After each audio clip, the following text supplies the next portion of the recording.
kan umpamanya kalau memang bagi ibu-ibu yang, saya tidak bilang ngabuburit ya, bagi ibu-ibu yang memang mau beli bukaan ya, takjil itu boleh-boleh aja sebenarnya, nggak salah. Cuma nanti kan kalau ibu-ibu atau bapak-bapak yang paham itu kan nggak mungkin. Assalamualaikum warahmatullahi wabarakatuh. Selamat datang di Saudara Beriman Channel.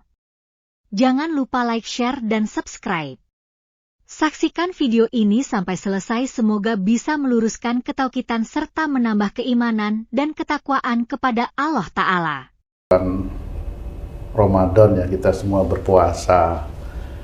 Sore-sore atau menjelang buka itu, dari tahun ke tahun terjadi fenomena ngabuburit tuh Pak Ustadz ya. Wah, cari tempat di mana-mana untuk buka. Itu gimana menurut Pak Ustadz fenomena ngabuburit itu Pak Ustadz? Ya, Bismillahirrahmanirrahim. Assalamualaikum warahmatullahi wabarakatuh. Waalaikumsalam warahmatullahi wabarakatuh. Ya, sebenarnya ngabuburit itu ya ya beda nama aja, intinya adalah mempersiapkan berbuka puasa. Nah, kalau mempersiapkan berbuka puasa itu macam-macam namanya manusia ya. Walaupun dia Islam, tapi ya begitulah ya. Banyak yang para pendakwah itu ya persiapan berbuka puasa itu ada yang baca Quran boleh, ya memang itu yang disunahkan seperti itu. Kemudian zikrullah kalau lebih ringan. Kemudian kajian-kajian seperti itu boleh, itu yang memang lebih baik ya. Kemudian kalau yang di bawahnya itu ya yang ngeluyur cari makanan ya kan gitu. Nah itu dia namanya ngabuburit. Ngabuburit itu keluar rumah mencari suatu kegiatan gitu untuk menunggu buka puasa. Ya. Intinya ngeluyur ke suatu tempat gitu ya. Atau muter-muter aja nggak ke situ, muter-muter. Ya, memang yang ini harus kita perhatikan aja. Jadi untuk teman-teman yang lain ya kan umpamanya kalau memang bagi ibu-ibu yang, saya tidak bilang ngabuburit ya, bagi ibu-ibu yang memang mau beli bukaan ya, takjil itu boleh-boleh aja sebenarnya, nggak salah. Cuma nanti kan kalau ibu-ibu atau bapak-bapak yang paham itu kan nggak mungkin nongkrong ya biasanya. Jadi setelah ya lihat mana dia ambil kira-kira yang mau yang mau dibuat takjil itu di keluarga, dibeli boleh, kemudian pulang. Nah itu enggak ada masalah, karena untuk nongkrong kayaknya enggak lah. Nah, bagi teman-teman yang lain yang pada saat ngabuburit itu nongkrong dulu, ini yang harus diperhatikan. Kalau memang itu kita itu kalau bisa mendahulukan pada saat kita sudah melegakan tenggorokan kita istilahnya, itu kan yang kita cari adalah sholat maghrib ya. Nah itu yang lebih penting sebenarnya. Jadi sholat maghrib itu yang harus kita kerjakan. Kalau di tempat ngabuburit di situ ada tempat sholat, mushola atau masjid yang dekat situ sih boleh-boleh aja, silahkan. Tetapi di ngabuburit itu bukan persoalan hanya nongkrong aja. Biasanya hal-hal yang bisa menjadikan berkurangnya pahala puasa itu tetap ada. Bagi laki-laki ya dia pasti akan, mohon maaf ya, matanya jelalatan untuk melihat lawan jenisnya seperti itu. Itu banyak hal yang seperti itulah ya. Jadi ya kalau mamanya mengabuburit apa yang dicari kan gitu ya. Apa coba? Nah, makanan ya itu aja gitu ya. Biasanya Ustadz, ngabuburit ini dilakukan oleh remaja biasanya. dia mengisi waktu yang istilahnya membunuh waktu lah istilahnya untuk menunggu azan maghrib. Dia itu biasanya berkelompok tuh, nggak cuma sendiri gitu, berkelompok, ayo kita ngabuburit yuk ke suatu tempat. Nah seperti itu. Tapi kalau ibu-ibu atau bapak-bapak sedikit lah, karena apa ya, bukan sedikit, bubar di mana-mana, ada restoran penuh gitu Pak Ustadz, itu kan sama aja. Kalau yang udah kerja itu kan biasanya ya buka bersama gitu ya. Ya agak-agak mirip, tapi kan bukan ngeluyur ya bentukannya. Iya. Buka bersama. Ada tujuan tempat. Ada tempat yang memang untuk berbuka. Silakan aja sih sebenarnya. Cuma kalau akan menjadikan waktu yang kita pergunakan untuk menunggu azan maghrib itu kan ya lebih baik yang apa yang paling ringan kan ya udahlah, zikrullah atau baca Quran atau dengar kajian ustadz di TV itu kan lebih lebih baik daripada keluyuran di jalan menurut saya. Sesekali boleh sih ya, bukan tidak boleh ya, sesekali boleh. Nanti dirasakan mana yang mau dipilih. Kalau saya ya tetap pilih yang lebih mendekatkan diri kita kepada Allah aja. Kenapa? Persoalannya begini. Di bulan Ramadan ini bulan penuh berkah. Istilahnya kalau kita itu mohon ampunan itu lebih mudah diampuni dosa-dosa kita oleh Allah. Kalau kita itu bersyukur terhadap apa yang kita kerjakan, insya Allah lebih mudah dikabulkan, diterima rasa syukur kita oleh Allah Ta'ala. Nah, kita pergunakan itu walaupun bagi remaja-remaja atau yang masih muda, kita pergunakan hal tersebut itu menjadi amal soleh kita sebenarnya. Kita pergunakan, itu akan lebih penting. Pentingnya di mana? Insya Allah nanti kalau kita pentingkan salah satu nih. Kenapa ini harus dihubungkan dengan ayat-ayat Quran atau dengan hadis Nabi? Itu memang ini nanti akan menjadikan acuan atau batu pijakan dari masa depan seseorang Muslim, khususnya Islam ya maksud saya, batu pijakan orang Islam. Salah satunya diceritakan dalam Quran, dalam surat Asy-Syura 26 itu kan ceritanya gini, wa yastajibul ladzina amanu wa amilus sholihat, dan Allah akan mengabulkan doa orang yang beriman, imannya kuat nih, serta mengerjakan amal solehnya juga banyak. Nah, apa hubungannya itu? Ayat itu dengan ngabuburit? Insya Allah ada hubungannya, tapi bukan dengan ngabuburitnya, berhubungan dengan memilihnya kita. Apakah kita memilih ngeluyur, ngabuburit bisa bikin masalah, atau bisa menjadikan pahala puasa kita itu berkurang, atau kita milih kajian, mendengarkan kajian ustadz-ustadz yang baik, kan gitu ya, pasti ustadz mengajarkan yang baik ya. Kemudian atau baca Quran, niatnya semuanya lillahi ta'ala, atau zikrullah, atau nonton bareng, nonton bareng tetapi kajian, kan gitu ya.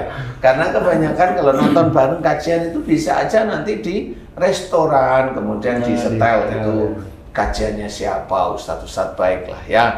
Nah itu boleh, jangan nonton bareng apa sepak bola, teriak-teriak ke sana kemari, ya boleh silakan kalau memang itu disukai ya. Tetapi kalau hal-hal seperti ini nonton bareng kajian, ya kan gitu ya. Sehingga nanti selesai kajian, kemudian azan maghrib, kemudian takjil atau berbuka puasa bersama, itu sama. Semuanya akan manfaat. Nah, kenapa ini berhubungan dengan ayat tadi? Allah mengabulkan orang yang beriman, imannya kuat, kemudian serta mengerjakan amal soleh. Dan dia mengerjakan amal soleh itu terus-menerus semata-mata karena Allah. Nah, ini berhubungan dengan amal soleh yang kita kerjakan pada saat di bulan Ramadan sebenarnya. Semakin amal soleh kita itu meningkat dengan pesat, ya insya Allah semakin doa-doa kita itu lebih mudah dikabulkan oleh Allah Ta'ala. Apa yang tidak enak? Remaja, kan ada masa depannya, ada kuliah. Setelah kuliah ada kerja, kan di situ kan diperhitungkan. Mana ada orang yang remaja kuliah doanya ya Allah aku mending tidak lulus saja kan? Nggak ada, ya. Kan seperti itu. Setelah kerja, setelah lulus, setelah belum lulus nah ngerjain skripsi, dia pasti doa ya Allah aku mohon agar skripsi yang aku kerjakan dinilai baik oleh dosen pembimbingku dan nanti pada waktu sidang insya Allah lulus dengan nilai, silahkan pilih nilai A, B, C. Saya aja udah nggak mau ya pasti ya. Pasti kan doanya dengan nilai A ya. Doa-doa yang baik. Kemudian selesai lulus apa yang dicari? Ya Allah aku mohon agar iya bisa dapat kerjaan yang halal yang thayyib. Itu kan dari perbuatan-perbuatan baik. Allah sudah menceritakan dalam Quran tersebut bahwa doa yang dikabulkan adalah doa orang yang beriman, imannya kuat sekali kepada Allah Ta'ala.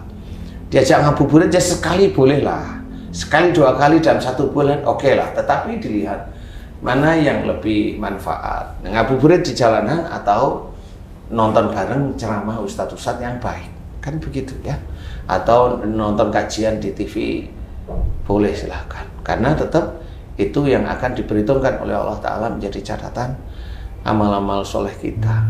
Jadi kita harus berpikir ke arah yang positif. Mau umpamanya setelah maunya dapat kerjaan pengen apa? Pengen cari jodoh, kan dari amal soleh juga. Jodoh itu dilihat oleh Allah Ta'ala. Nah inilah yang harus kita pertimbangkan atau kita pilih. Mau ngabuburit di jalan atau di rumah dengan mendekatkan diri kepada Allah Ta'ala. Kesempatannya justru di bulan Ramadan ini iya istilahnya kesempatan banyak, tapi di bulan Ramadan ini kan ditingkatkan pahalanya daripada yang kita kerjakan, insya Allah. Di bulan puasa ini juga Ustadz, musim, kalau dibilang musim tuh istilahnya sering dilakukan orang tuh bukber Ustadz. Nah bukber ini bisa jadi juga menambah keimanan dan amal soleh juga. Karena banyak juga, contohnya grup SMP saya nih Ustadz, ada buka puasa bersama. Di situ acaranya ada ceramah agama sebelum maghrib tuh. Kemudian di situ juga haji yang ngisi ceramah. Ada ustadznya Ustadz. Ustadznya siapa namanya? Belum. Oh belum. Yang kemarin? Nah, di situ juga ada urunan untuk buka bersama. Maksudnya sumbang gitu. Nah, itu bentuk dari kita amal untuk soleh kita juga, gitu, karena ya. kan memberi makan orang yang berpuasa, insya Allah pahalanya sama dengan orang yang berpuasa. Nah, berarti itu ada amal solehnya juga. Nah, apakah seperti itu juga baik tuh Ustaz? Insya Allah itu baik, sebenarnya bagus, makanya kita tetap mencoba mencari celah untuk melakukan amal-amal soleh sebenarnya. Mencari celah apa saja. Mau berkata yang baik, umpamanya Haji J ketemu sama teman SMP ini. Mencari celah agar mulut ini tidak bicara yang aneh-aneh umpamanya. Ketemu teman SMP di mana dulu tahu Haji J kalau teman ceweknya Haji J yang ketemu itu naksir sama Haji J. Nah, Oh cewek nih. ya cewek lah. Nah, itu gimana caranya mulut ini tetap tertib menjaga. Nah, pada saat menjaga menjadi baik ini tetap itu akan menjadi amal soleh. Mulut kita itu terjaga tidak melakukan. Iya, seperti itu. Karena itu kan gampang sebenarnya. Jadi orang itu bermulut seperti itu gampang sekali. Itu yang bisa menjadi rusak.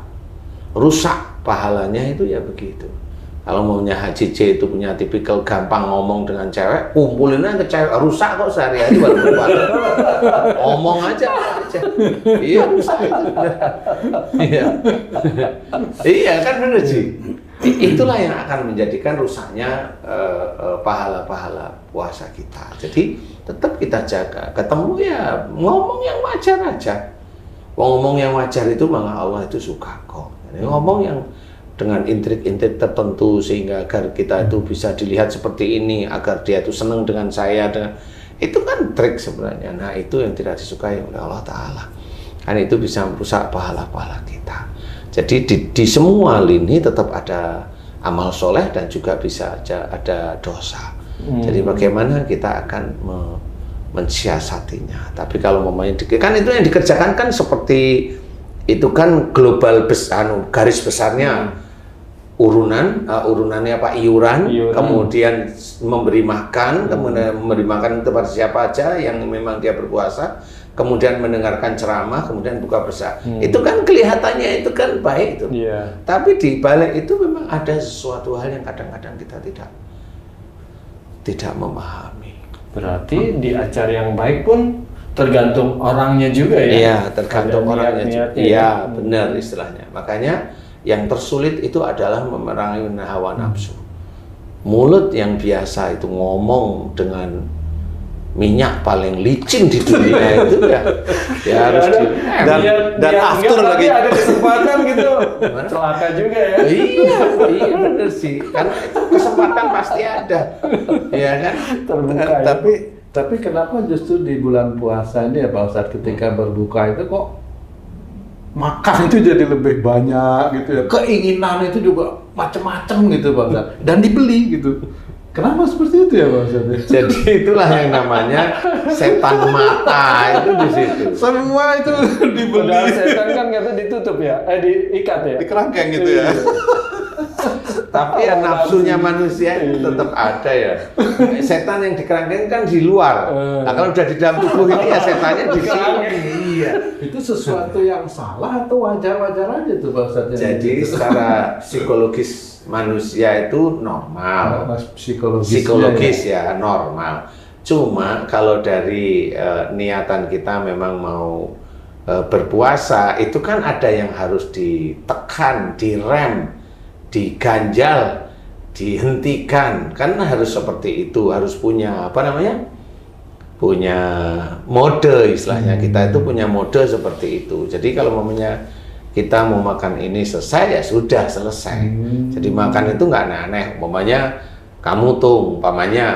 kamu lagi masak kare pedas telur tahu tempe. Udah disiapin nih nanti untuk buka. Tiba-tiba ada seseorang nih baik hati ngirimin kamu tuh selat Solo. Kan gitu. Keren itu. Itu kalau orang mau dua-duanya mau dimakan bareng.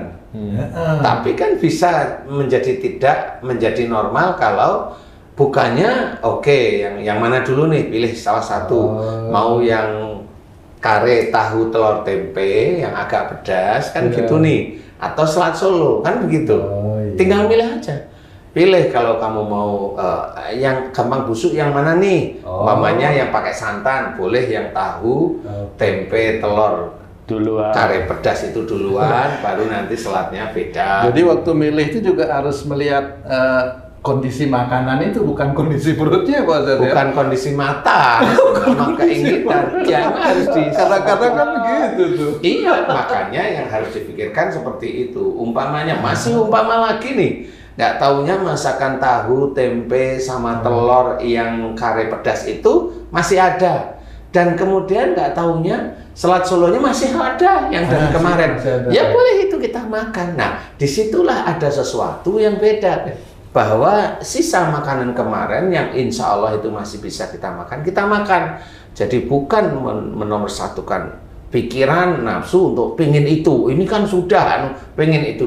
Enggak, yang ada aja dulu. Nah, di titik itulah kita digolongkan termasuk orang-orang yang tidak mubazir. Termasuk sedetail itu cara berpikir untuk menghabiskan makanan itu. Bukan menghabiskan makanan, ini kan diceritakan juga sama. Selat Solo yang masih dari kemarin masih ada, kita makan. Kemudian tahu dari kemarin kita masukin kulkas, kita angetin, masih ada, nggak perlu kita makan. Itu termasuk kita golongan orang yang tidak mubazir. Itu bisa jadi pahala. Itu jadi pahala karena kita menjalankan kewajiban kita yang ada dalam Quran, yaitu tidak mubazir. Tapi kalau ngomongnya, ini kan sudah, saya pengen itu, nah itu kan jadi mubazir. Yang ini masih, kan seperti itu. Kalau jadi tidak mubazir adalah, selat Solonya kasih ke orang lain, pasti kamu tidak mau. Karena kan sama-sama enak nih. Kan kamu jawabannya beda, karena sama-sama enak kan gitu. Kalau menjadi tidak mubazir itu seperti itu. Nah, harus dipikirkan. Semua tindakan kita pikirkan ada di dalam syariat kita. Nah, di titik itulah itu namanya amal soleh. baik buruknya itu Iya termasuk memang harus. Nah itulah kita itu mau berpikir untuk menjalankan sesuatu yang baik dan ngerem atau tidak jalankan sesuatu yang buruk, itulah berpikir. Makanya banyak dalam Quran orang-orang yang golongan mau berpikir itulah orang-orang yang beruntung. Tapi berpikir untuk akhirat kelak yang mengikuti perintah Allah dan Rasul itu yang berpikir. Bukan berpikir nanti mau makan ini itu berpikir, kan itu berpikir bukan itu. Seperti itu. Jadi yang berpikir itu adalah manfaat tidak manfaatnya kalau kita kerjakan. Yang tidak manfaat nggak usah kita kerjakan, yang manfaat kita kerjakan, itu berpikir. Nah itu nanti kita termasuk orang-orang yang beruntung. Nah kalau Allah itu menceritakan tentang beruntung, pasti di akhirat insya Allah jalan menuju surga itu terpampang jelas. Itu insya Allah seperti itu. Makanya berpikirlah, jangan hanya cuma melihat kepingin, kemudian mendengar kepingin, apa saja kepingin yang memang kadang tidak dipikirkan oleh kita, itu mubazir sebenarnya. Dan itu tidak ada manfaatnya sama sekali. Nah, coba kita belajar seperti itu tiap hari. Umpamanya kamu tuh lihat wanita, ini kan umpama nggak apa-apa. Lihat wanita yang dulunya kamu itu engsel sini itu olinya itu paling licin. Kemudian pernya itu paling hebat ya kan gitu. Gitu. Suatu ketika dan banyak ketika kamu lihat mamanya wanita itu tidak ngomong biasa aja dan nggak usah jaim, karena pada saat kamu itu tidak ngomong dengan wanita tapi otak dan hatimu pengen diperhatikan sama. Wih, ini kalau yang seperti tadi Pak Ustadz, menurut saya bukan hanya di bulan Ramadan aja. Berarti apa sebenarnya yang membedakan Pak Ustadz antara bulan Ramadan dengan bulan-bulan biasa itu? Nah, kalau bulan Ramadan itu kan pahalanya lebih ditambahkan gitu. Iya, ditambahkan istilahnya. Derajatnya ditambahkan istilah. Jadi, nah ini harus kita jaga seterusnya. Setiap hari. Iya, setiap hari. Jadi, ya. iya, jangan di bulan Ramadan nanti bulan Ramadan selesai, bulan Syawal udah ngomong aja yang nggak karu-karuan kan sama. Ngomong yang kadang-kadang itu suami istri mau ngomong aja males kok. Di bulan Ramadan aja males loh. Karena apa? Karena di bulan selain bulan Ramadan istrinya jengkelin, jadi dia di bulan Ramadan aman dia. Jadi kebetulan. Jadi yang harus kita ketahui itu, jadi ngabuburit silahkan, tetapi jangan yang malah merusak pahala puasa kita. Intinya yang merusak pahala puasa kita, silahkan. Jadi mau jalan silahkanlah. Sama kalau momennya, yuk kita lihat orang-orang yang mau ngabuburit. Nah pertanyaan saya, pertanyaan saya itu lah, kamu mau lihat apanya yang kamu lihat? Ya kan gitu ya. Nonton orang. Nah kan nonton orang, jawaban itu pasti gitu. Nah itu kan bisa ngerusak otak sebenarnya. Dari subuh udah nahan nafsu, nahan mata, nahan ini. Ya udah dikit lagi maghrib malah diumbar nafsunya. Malah diumbar nafsunya. Nah itu yang harus kita jaga. Jadi ngabuburit bukannya tidak boleh, tetapi malah banyak tidak manfaatnya. Banyak tidak manfaatnya. Tapi juga monggo silahkan kalau memang mau pesan makanan, karena biasanya teman-teman Islam itu memang kalau siang dia tidak jualan makanan, tapi malam itu sore itu jualan. Monggo kalau memang itu untuk melariskan teman-teman kita, monggo, kan niatnya beda-beda ya. Mamanya melariskan ya diborong lah banyak. Kemudian positif, kemudian dari yang banyak itu dibagi ke saudara-saudara lain yang memang dia butuh takjil, mamanya buat makanan untuk ini, monggo silahkan. Semuanya bisa menjadi baik. Makanya ngabuburit kalau dengan ciri seperti itu memborong, gantian borongan kemudian dikasih ke saudara-saudara kita yang lain yang membutuhkan makanan, itu tetap menjadi baik. Ada juga Ustadz yang membagikan tuh di pinggir jalan, pengendara motor apa yang menjelang maghrib takut nggak ada bukaan di jalan, dibagi di lampu merah. Boleh, nggak apa-apa, dia berbagi istilahnya. Tetapi intinya tidak hanya cuma masalah di situ. Nanti dia di bulan Ramadan berbagi, di bulan yang lain tuh malah bikin masalah kan gitu. Kan banyak.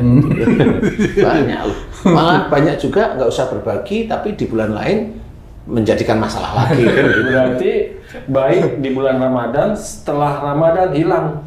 Iya, nah ya itu. Itu ya. Jadi jangan seperti itu. Jadi Allah itu maha tahu isi hati kita manusia. Jadi dia hanya ingin mencari pahala yang besar di bulan Ramadan, tapi sebenarnya dia hanya pahala itu seperti hitung-hitungan.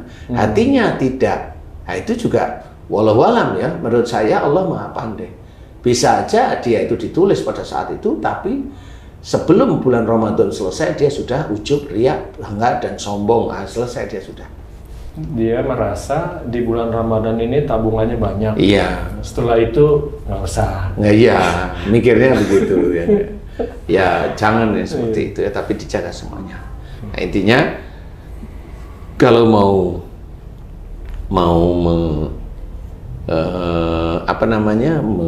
menunggu azan maghrib, boleh silahkan dengan kajian-kajian yang baik, baca Quran atau zikrullah, nobar dengan mencari kajian dari ustadz yang baik, silahkan.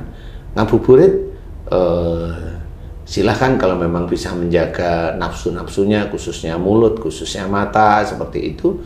Kalau memang mau borong, silahkan. Kemudian dikasih kepada orang yang membutuhkan, silahkan, itu lebih baik lagi.